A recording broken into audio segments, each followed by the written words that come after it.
Hi అండి. ఈరోజు చిన్న చేపల పులుసు ఎలా తయారు చేయాలో చూపిస్తాను. మా వారు చేపల వేటకు వెళ్ళి చిన్న చేపలు అయితే తీసుకొని వచ్చారు. ఈ చిన్న చేపలను శుభ్రంగా కడుక్కోవాలి.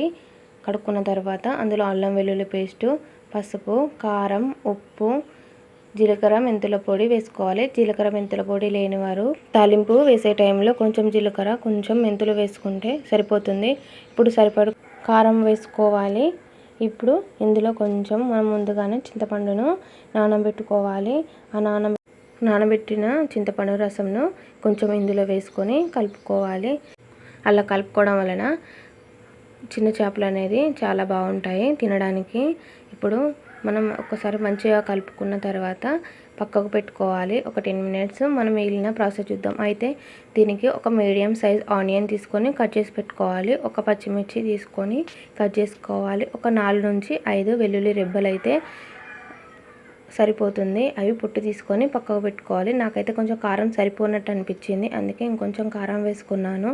ఇప్పుడు స్టవ్ మీద గిన్నె పెట్టుకొని ఆయిల్ పోసుకోవాలి. ఆయిల్ పోసుకున్నాక ఇందులోనే ఎల్లిపాయలు వేసుకోవాలి. నేను చెప్పాను కదా, జీలకర్ర మెంతుల పొడి లేనివారు కొంచెం ఈ ప్లేస్లోనే కొంచెం జీలకర్ర కొంచెం మెంతులు వేసుకుంటే సరిపోతుంది.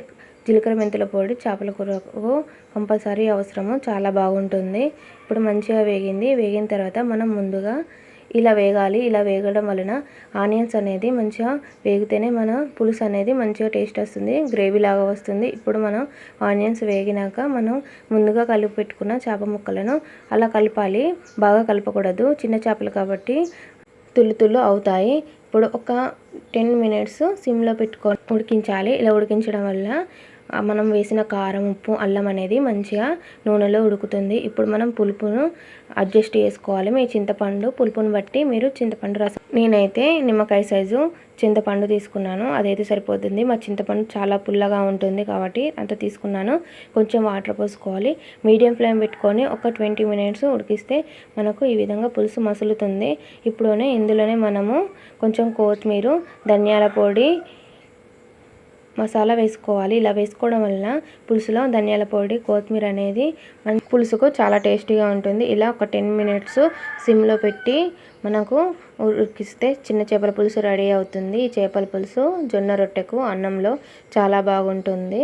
ఈ విధంగా మనకైతే చేపల పులుసు రెడీ అయింది. మీరు కూడా తప్పకుండా ట్రై చేయండి. ట్రై చేశాక మీకు ఎలా వచ్చిందో కామెంట్ చేయండి.